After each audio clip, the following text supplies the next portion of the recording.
Okay, we are on the gas laws, and we're going to take a look at the warm-up. It says, consider a sealed glass syringe half filled with gas as shown. Question number 1 says, predict what will happen to the volume of the gas sample under each of the following conditions and give a reason for each of your predictions. So for A, it says the syringe is placed into a hyperbaric chamber where the pressure exerted on its exterior, including the plunger, is increased. So that means that the pressure,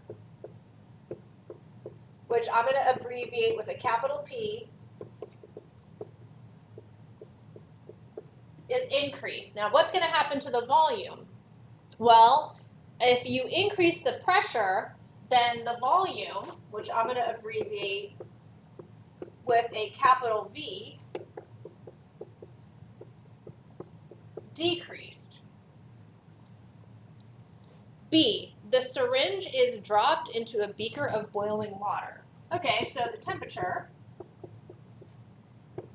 which I'm going to abbreviate with a capital T, increased. And if you increase the temperature, that means the particles that are in that sample of gas are going to be moving faster. They're going to collide with the sides of the container more often, and they're going to start to expand because they're able to travel greater distances. So that means that the volume is increased.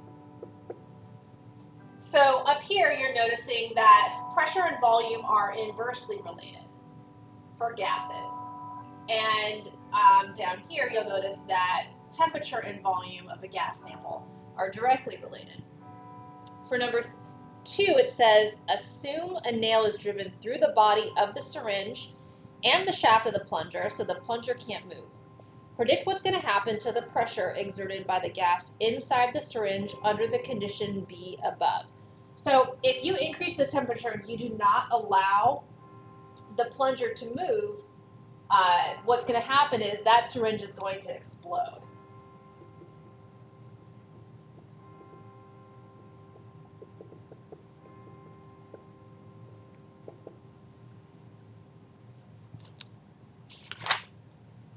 Let's take a look at the next page. We're going to be talking about the relationships between pressure, volume, and temperature of a gas. So that means we're going to be talking about different gas laws. And the first gas law that we're talking about is Boyles Law. Boyles Law has to do with the relationship between pressure and volume. Robert Boyle studied the relationship between pressure and volume of a sample of gas in 1662. And he found that as the pressure of a gas sample is increased, it causes the volume to decrease proportionally.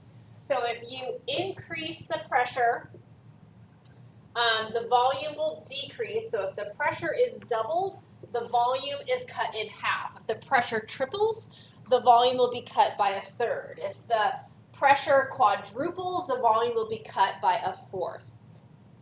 And what's causing the pressure of a gas sample is the number of particles that are in there are colliding with the sides of the container.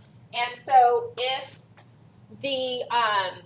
you manipulate volume as you have here in this figure, you'll notice that the volume came down by a half. And if the volume were halved, the pressure would double, and that's because you have the same number of gas particles inside the container, but now those same number of gas particles are striking the insides of the container twice as often. So that's how you end up with a pressure that is doubled. Now, what is being held constant while we're looking at Boyle's Law? Well, temperature is being held constant, and the number of gas particles in the sample, or the moles of gas particles in the sample, are being held constant.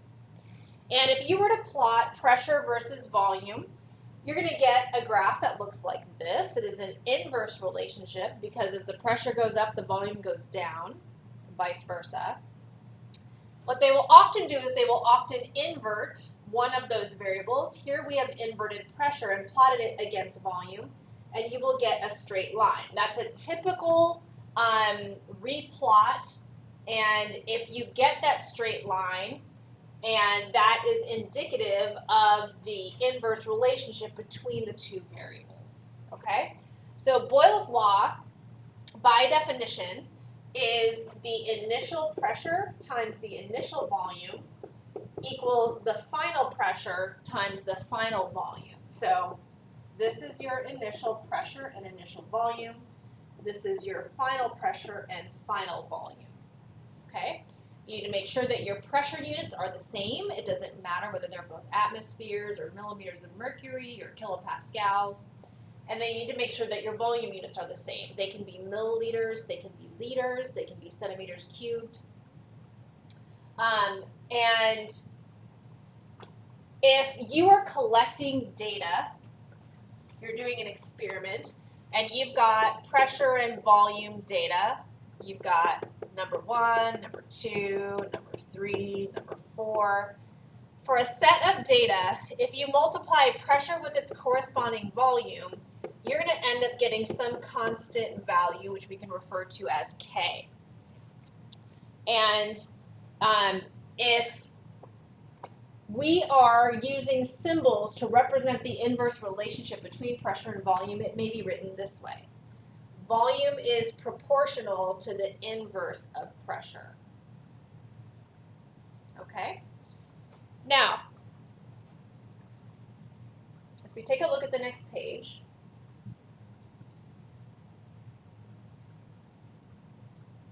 they show you this pressure times volume equals a constant K here, and they show you Boyles Law here.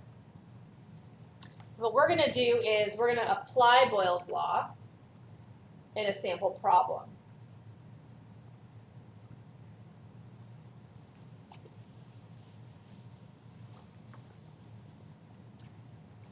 Zippy decides to go to Colorado for a skiing vacation.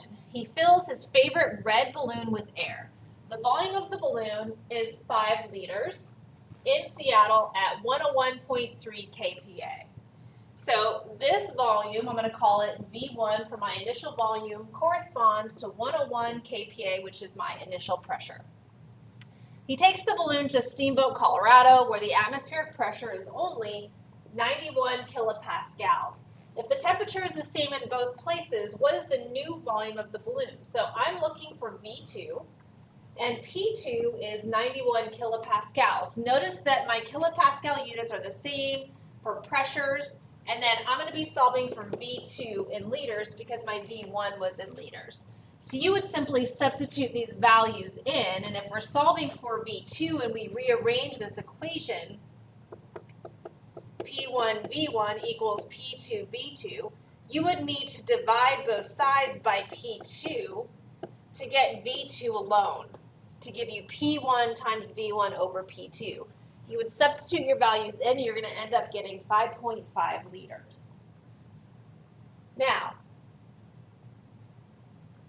let's go to the practice problems here.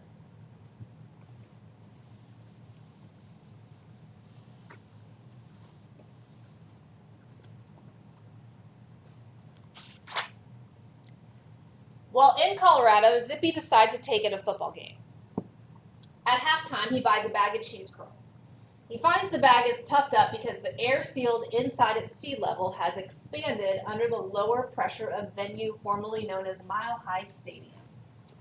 If 100 milliliters of air was sealed inside the bag at sea level, what volume will the air occupy at the same temperature at Mile High Stadium? Remember, the pressure at Mile High Stadium is 83.1 kilopascals, as determined in the second practice problem in the first section. Assume the bag was so wrinkled when filled that it would not limit gas expansion.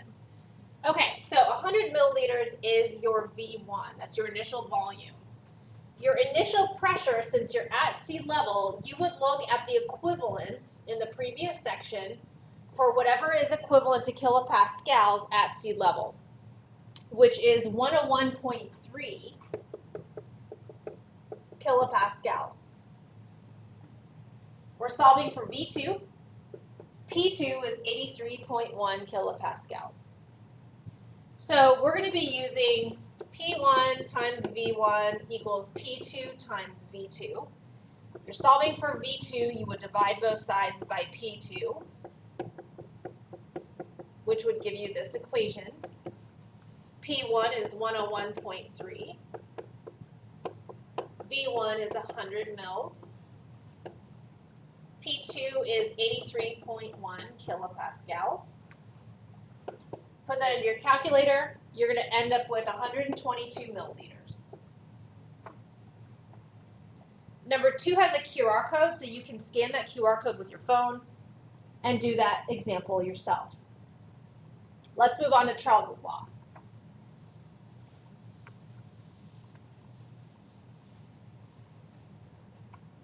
Charles's Law has to do with the relationship between volume and temperature.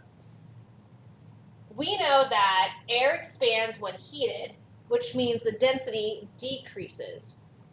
And Jacques Charles studied the effect of temperature on the volume of gases. And as temperature increased, the volume also increased, which meant that volume and temperature are directly related. So if I double the temperature, I will double the volume occupied by a sample of gas as long as the temperature is in degrees Kelvin. So this last sentence is very important. Anytime you are doing any conversions in the gas chapter, your temperatures have to be in Kelvin.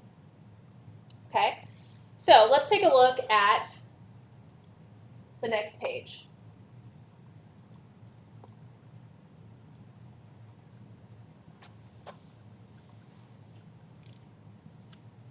Originally, Charles plotted his volume data against Celsius temperatures, and that result is indicated down here.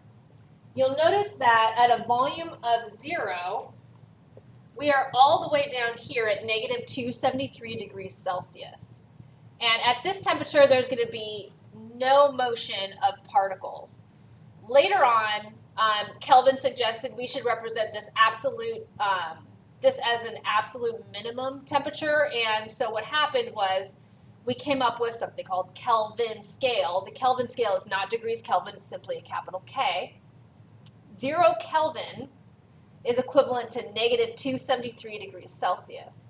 So we have a second plot over here of the temperature in Kelvin plotted against volume, and you'll notice that we have this straight line relationship that's easier to work with because it passes through the origin. This does not pass through the origin when your temperature is in degrees Celsius. So you can't say that this is a direct or a straight line relationship because it's not plotting through the origin. You have a y-intercept that's not 0. Okay? When we're talking about Charles's Law, which is a relationship between volume and temperature, Charles's Law is the initial volume over the initial temperature equals the final volume over the final temperature. Now, temperature must be in Kelvin. So if you have degrees Celsius, you have to add 273 to it to get it into Kelvin before you put it into this equation to use it. If you cross multiply, you get V1 times T2 equals V2 times T1. A lot of students find it more useful to use this equation. That way you don't run into any problems if you have to rearrange the original one. If you're collecting data on volume and temperature during an experiment,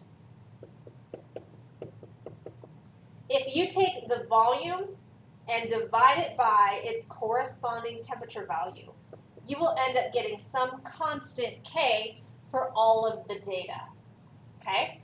The variables that are being held constant during, while you're using this relationship are pressure and the particles of gas in the sample, or the moles of gas. So P is constant and the moles of gas are constant.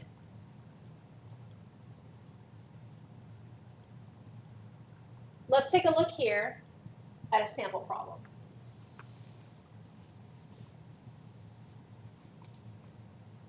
When Zippy arrives at a football game, he forgets his red balloon in a rental car. The balloon's volume at this point, 5.5 liters, at a temperature of 2 degrees Celsius.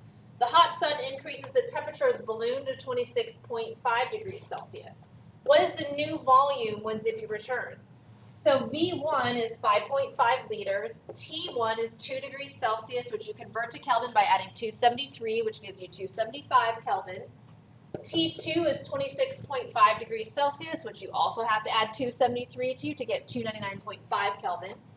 You're solving for V2. And if you're using V1 over T1 equals V2 over T2, and you cross multiply, to give you this equation, you're solving for T2, so you want to divide by T1 on both sides to give you V2 is V1 times T2 over T1. Substitute all of your values in, you're going to get 6 liters. Let's take a look at a practice problem on the next page.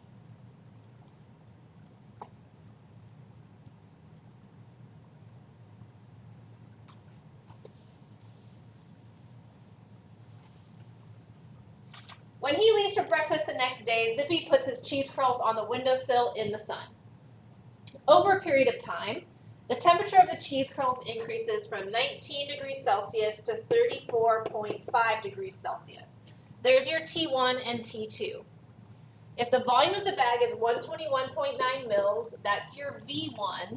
When they're placed on the windowsill, what will the volume be after warming? So we're solving for V2.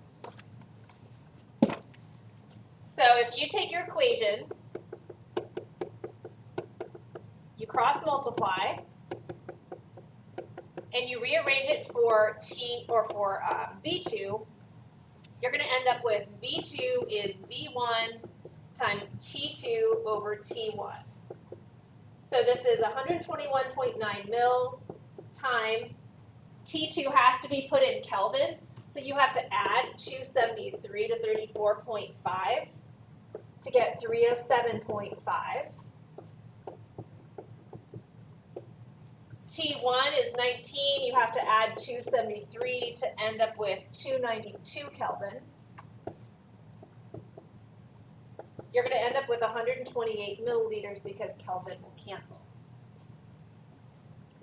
For the second practice problem, you can scan the QR code with your phone.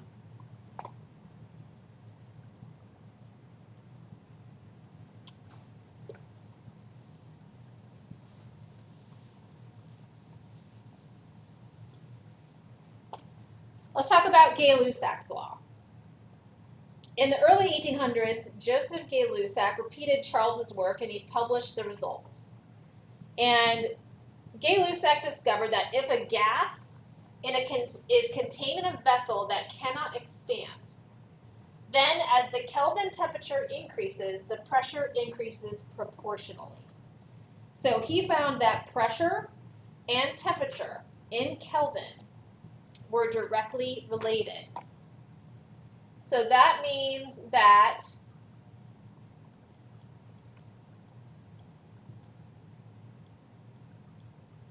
if we plot pressure and temperature, and they're directly related, we'll get a straight line going through the origin. Notice that your temperature is in Kelvin here. If you're collecting data, some pressure and temperature data from a lab, and you take that pressure and divide it by its corresponding temperature, you're going to get some constant value K for that data. Gay-Lussac's law is the initial pressure over the initial temperature equals the final pressure over the final temperature. And if you cross multiply, you'll get P1 times T2 equals P2 times T1, and the temperature must be in Kelvin. And the variables that are being held constant here are volume and the quantity of gas particles, or the mole of gas particles. Let's take a look at the practice problems on the next page.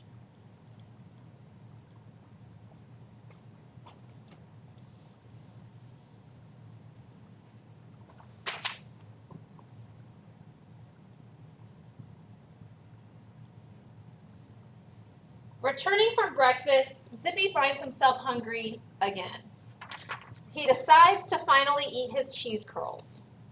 He rather enjoys the cold curls and decides to try the ping pongs cold as well. He places the can into the minibar and leaves it in the 2.4 degrees Celsius environment until it reaches that temperature. Considering the pressure in the can was 530 millimeters of mercury at 19 degrees Celsius, what will the pressure be once the can is equilibrated in the minibar? So 530 millimeters is P1, 19 degrees C is T1, T2 is 2.4 degrees Celsius, and P2 is what I'm solving for. P1 over T1 equals P2 over T2. That is Gay-Lussac's law. If you cross multiply, you'll get this equation. If I'm solving for P2, I should divide by T1 on both sides so this cancels. So that means P2 is going to be P1 times T2, which you have to add 273 to 2.4 to give you 275.4 Kelvin. And your T1 is going to be 19 degrees Celsius plus 273, which is 292 Kelvin. You're going to end up getting 500 millimeters of mercury for P2.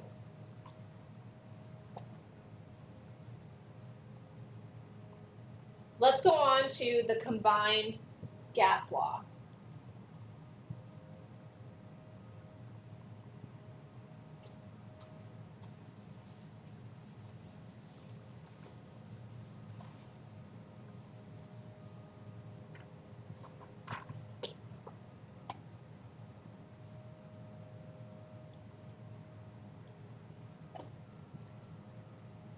In real life, it is much more common to have all three variables changing.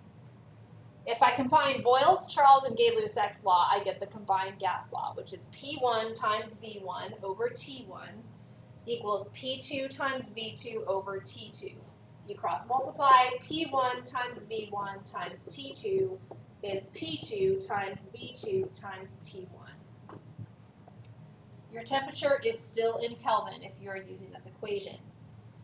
If you have a problem that mentions you are at standard conditions, standard temperature and pressure, which is also known as STP, anytime you have a problem mentioning this, that means your temperature is 273 Kelvin, which is 0 degrees Celsius, and your pressure is 101.3 kilopascals or 1 atmosphere.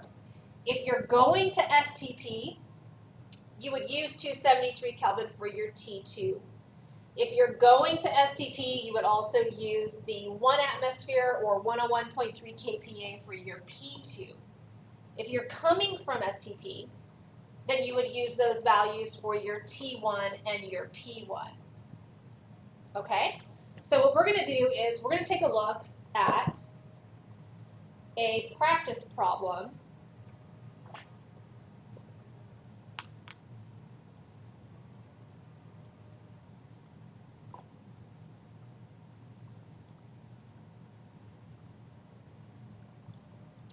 Let's go to the practice problems here.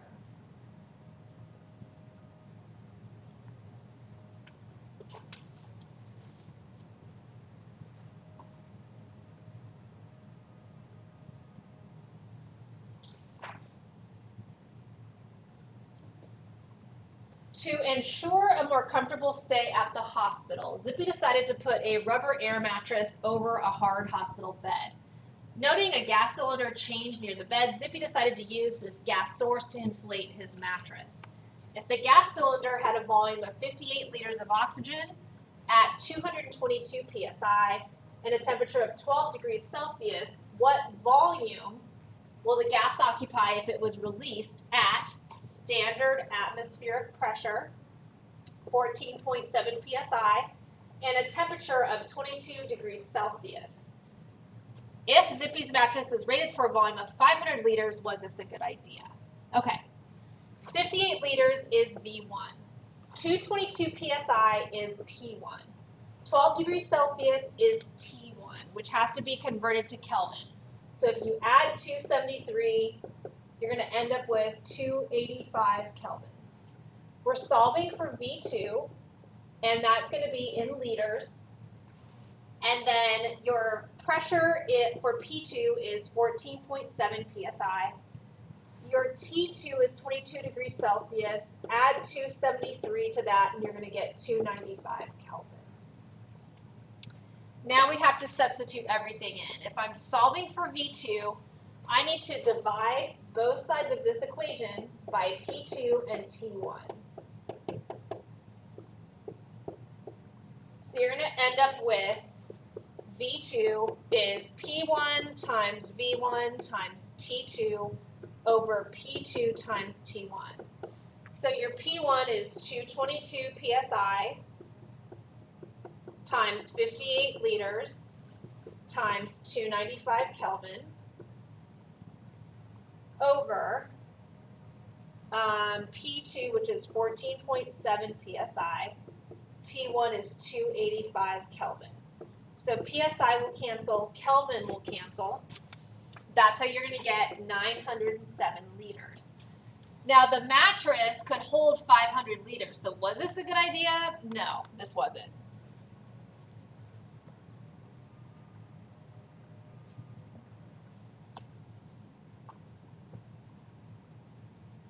Let's take a look at number 2.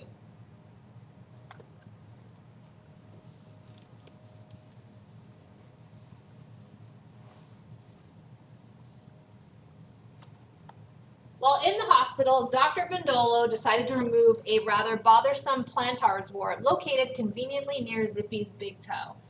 The doctor used a gaseous anesthetic to prepare Zippy for the operation. The gas is a nitrogen compound. Occupies a volume of 18 liters at a pressure of 44.4 kilopascals and a temperature of 125 degrees C. So this is V1, P1, and T1. You need to add 273 to that 125. That's going to give you 398 Kelvin. What would its volume be at STP? So we are solving for V2.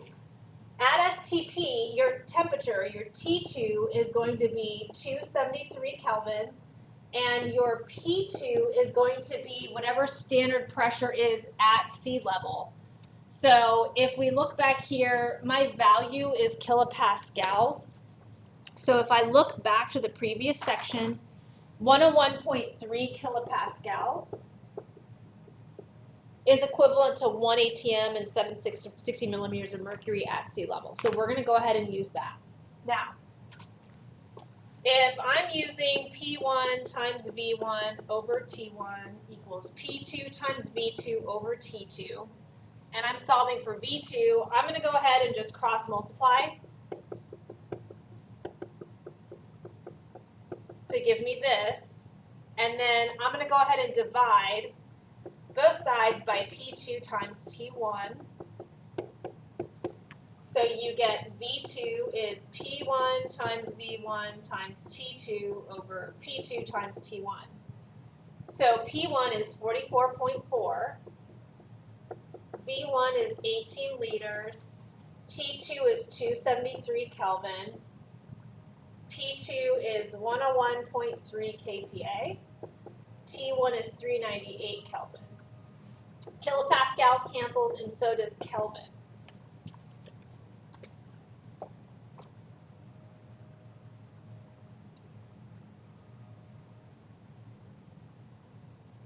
You're going to end up with 5.41